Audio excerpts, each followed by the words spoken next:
Yeah, Shalom, Shalom. Man, I think I had like I don't know, man. There's something going on with my throat and my voice is a bug or something, man. But my voice ain't came all the way back yet, and I'm still sounding like a deflated muffler. But I'm first and foremost, I want to give all praises, honor, and glory to y'all about Shimmy Shai. I'd like to give double honors to the apostles of Great Millstone, who rule well, and I also like to give honors to the Akim that's out pushing his truth and sincerity to the four corners. I just want to say Shalom. You know, and also Yahweh Bashim Yahweh Shai Rock Hakadash to the brothers that's out there. Man, put this work out here, man. These are exciting and frightening times at the same time. Now, what I want to talk about, man, is the wicked women in Israel. That's what I want to talk about. And I want you to understand the difference between the wicked woman and the just woman. You know, all our women ain't wicked, you know, but most of them is. And even if you get one that has a tendency to show her wickedness, you gotta endure to the end. You can't kick her to the curb. You know, if she scream your head off, you just gotta deal with it, man. It is what it is. But I'm gonna give you some scriptures on it, right? We're gonna talk about this. This is Isaiah 3:12. And it said, as for my people, children are their oppressors, and women rule over them. You know, so if you think about it, in this captivity, you know, in the biblical days, everybody that knows scripture, they know that, you know, as far as the role of the household go, the man is the head of the household, right? But the man is the head of the household. But in this kingdom, the roles are reversed due to the things that was placed in Deuteronomy, the curses. You know, that a woman, and I'm as Salakian as in Isaiah, that women and children will rule over us. Now, if you look at what's going on in the world today, women and children rule over us. I mean, we might not allow them to rule over us, but the way society's set up, they have power over us, okay? We don't have the power that a man should have. The woman, they give that power to them. They don't give us that power. So it says, I'm going to read it again. It's Isaiah 3:12. As for my people, children are their oppressors, and women rule over them. Okay, we're going to, let's go to Deuteronomy 28:56. And it says, the tender and delicate woman among you, which would not adventure to set the sole of her foot upon the ground for delicateness and tenderness, her eye shall be evil toward the husband of her bosom, and toward her son, and toward her daughter, and toward her young one that cometh out from between her feet, and toward her children which she shall bear.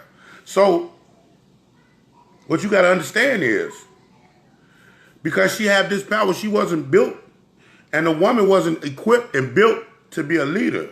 So when all of these, when this heavy load comes on them, they self-destruct because they can't deal with it. You know, women are emotional. A lot of y'all that's going to be watching this are women right now. Y'all want to see, I wonder what he's going to say. He said the wrong shit. I'm going to have to go in on his ass. But no, I'm just saying, y'all are not equipped and built to handle these things. Us men are. But Esau put this burden on y'all because he want to fuck over us. Because he knows that us black men, us strong black men, if things are ran the way we want it ran, we're going to shut them down. You know? See, Esau, that serpent, man, he's always had, he's always had, you know, plans for us to doing this stuff in the beginning. And it says, let me go down some. And this is Isaiah 3:16.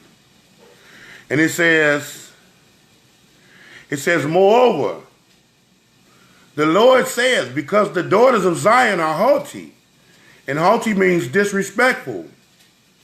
And he said, because our Israelite women, which means our so-called black, so-called Native American Indian, and so-called Hispanic, because our women are haughty, disrespectful, you know, and walk with stretched forth necks and wanting eyes, and walking and missing as they go, making and tinkling with their feet. Now, who do you know? What other group of women or what other woman you know rolls her neck when she talk? Why she being disrespectful, which means haughty? She's rolling her neck and rolling her eyes as she talks. Who else does that but an Israelite woman? Edomites don't do it. The only ones I know that do it are confusion of face Israelites that look like Edomites but really are Israelites because of who their father is. Those are the only ones I've seen done it. The spirit is only on the Israelite woman. And the Most High said, therefore, the Lord will smite with a scab the crown of the head of the daughters of Zion, and the Lord will discover their secret parts. So, you know, back in the days, our women, our black beautiful women, they had this long, beautiful hair that came all the way down. I put a post on my Facebook about it, right? And it came all the way down, and it covered their breasts and their private areas. Like even if they didn't have on clothes, they could comb their hair down. Their hair was so long that it would cover their breasts. You couldn't see their breasts, nor could you see their private area, because our hair is so thick, and it just covers all that. So he said, because they was disrespectful, haughty, you know, rolling their neck, popping their neck and rolling their eyes, and being disrespectful to everybody, not just the men of Israel, but to everybody, he's decided to step in and put a curse on our women because of what they were doing. And so he said he would smite with a scab the crown of the head of the daughters of Zion. So if he smited with a scab and discovered their secret parts, that means that hair that was blocking their breasts and their private areas is no longer there. If he discovered their secret parts, it's exposed, which means he hit them in their hair. How we know he did that? Let's check this out. He said, and in that day, he will take away the bravery of their tinkling ornaments about their feet and their calls and their round tires like the moon, which was really describing their ass, because, you know, our women always had small waists and nice round ass. And he says their tires like the moon because their ass was rounded. Okay, now, check this out. And it says the chains and the bracelets is all the stuff that they wore, and the changeable suits of apparel. We're going to go down to this. And then it says, and instead of a girdle, a rent. And instead of well-set hair, baldness. Now, this is why our women have trouble with their hair. The scriptures will refer to them. Now, if you look at any group of women that have problem with their hair, it's the Israelite woman. Mainly the woman of Zion, the Judite woman. Okay? They have problems with their hair. They got to go buy packs of hair. Nobody else got to go do that but them. And it's because the Most High put that on them because of what they were doing. Exactly. Now, let's keep going. I'm going to go to Isaiah. This is Isaiah, and this is just a little quick hit. And this is Isaiah 32:9. And it said, rise up, ye women, that are at ease. Hear my voice, ye careless daughters. He called them careless daughters. He said, give ear unto my speech. Many days and years shall ye be troubled, ye careless women. And he's just talking about the careless ones. For the vintage shall fail, and the gathering shall not come. So right now, our people, our women, they have the authority over our men right now. And they get their authority from the Esau, from the serpent. And the serpent again is tricking her like he did in Genesis. Okay? Because he know he can't trick the man. So let's keep going. You know, right now today, like I say, the woman has it easy. And because they're the weaker vessel, much more easy to sway than a man, you know, they're not prone to understanding of spiritual things. They are prone to it, but they must be taught. Now, here's the scripture that backs that up. Now, I'm going to go to, this is Job 39:17. And it says, because Yahweh have deprived her of wisdom, neither have he imparted to her understanding. So he gave those things to the people that were meant to lead, which was the men. They didn't need to have all that. Because a woman is a partner to her husband, right? Okay, let's keep going. And like I said, because the woman is the weaker vessel of the two, and I'm going to show you a verse that proves that too. Now this is 1 Peter 3:7. And it says, likewise, ye husbands, dwell with them according to knowledge. So we have to deal with our women according to the scriptures. We can't deal with them according to the way we feel, or because she pissed me off, or because she did this, or because she did that. We got to deal with them righteously. We got to deal with our women accordingly. Now, we got a bunch of wicked-ass women out here. But just because she wicked don't mean you can deal with her unrighteously. You still have to deal with her righteously and let the Most High exact judgment on her ass for whatever the fuck she did. We can't judge. We can judge her, but we can't sentence her to a punishment, you know, unless, of course, a sexual immorality, then we can put her ass away, you know. But and then it says, and it said, likewise, ye husband, dwell with them according to knowledge, giving honor unto the wife as unto the weaker vessel. And now I'm gonna go even further than that. Now listen to this. This is 1 Timothy 2:12. And it says, but I suffer not a woman to teach, nor to usurp authority over the man, but to be in silence. Now, why did the scripture say that? Why did the scripture say that? It said that because he had not given the woman the understanding to do all these things, because this is the job of a leader, which is the man. So he gave that understanding to them. And then it says, Adam was first formed. So he was made first. And then Eve. You know, the Most High took a rib from Adam and he made the woman, which was Eve. And the scriptures say, and Adam was not deceived. So he wasn't to be tricked because he had understanding. But the woman being deceived was in the transgression. And the reason why he was able to trick her, because, as the scripture said back in there, neither have he imparted understanding to her. So he was able to trick her. So the serpent was slick. He knew what he was doing. He said, I'm going to go, I know dude ain't going. So I'm going to go and holler at old girl, put a buzz in her ear, and she can get him the fuck up because he love her. That's his wife, you know what I'm saying? So the devil knew he wasn't going to be able to beguile or trick Adam because he was imparted the understanding of things as the leader of the two, right?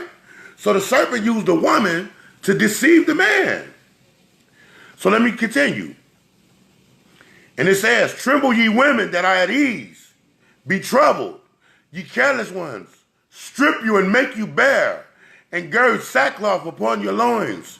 They shall lament for the teats, for the pleasant fields, and for the fruitful vine. So basically what the scriptures just told you, these women that's in control right now, that's got dominion over us, that Esau has given this dominion to, those are our women who are wicked, that use that dominion over us to fuck us over and not honor us as the head of their household. The Most High is going to strip them bare. You know, they're having it easy right now. He's going to fuck them up. But let me just break something down, though. The word lament means to grieve or to be sorrowful. That's in the Strong's. And the definition to the word teat, according to the Strong's definition 1717, it means breast or a woman's breast. So if we go back and we look at that, and it says, they shall lament for the teats. They shall be sorrowful or grieve for their breasts, for the pleasant fields or the fruitful vine, which means they're not going to be able to, they're not going to, all the abundance that they had, that Esau tricked them with, they're not going to have. They're not going to even be able to feed their kids. Okay? And then it said, upon the land of my people shall come up thorns and briars, yea, upon all the houses of joy and the joyous city, because the palaces shall be forsaken. The multitude of the city shall be left. The forts and towers shall be for dens forever, a joy of wild asses, a pasture of flocks. Now this is Isaiah 4:1. And then it says, and in that day, 7 women shall take hold of one man, saying, we will eat our own bread and wear our own apparel, only let us be called by thy name, and to take away our approach. So, if you look at the scripture is telling you, we already know that women, without even looking at that scripture, we know that in this day, that women outnumber men 7-1. And it's just quite ironic that it said 7 women will take hold of one man saying, man, we'll eat our own bread and we'll wear our own apparel. Basically, we'll take care of ourselves. Only let us be called by thy name. Let us, you marry us. You come into us and let us be called by your name so we could be under, because they need a covering. A woman ain't getting into the kingdom without a covering. So it's going to be 7 women that's going to take hold of one man. And they're going to be like, right now, if a man got a wife and he go slash somewhere else, she going to bust his motherfucking head. But in these days, she going to be like, shit, I don't care. Get you, hey, look, just because they want to make it to the kingdom. Because in these days, they're going to see that everything that the scriptures put down was true. So a wicked woman ain't going to give a damn about that. A righteous woman is going to care about that. She's going to humble herself down, even if she displayed, like I explained to people a long time ago, right? When I was talking about a wicked man, just because you do wicked deeds don't make you wicked. It makes you a person who did a wicked deed. And with that being said, what makes you? They said a just man falleth 7 times and get back up again. Okay, a wicked man, we will fall into wickedness and stay there. So the same thing with a woman.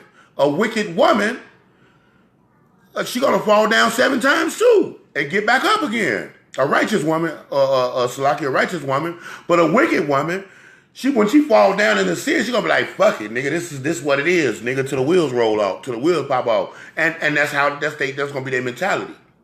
But the Most High, he already knows who his elect is.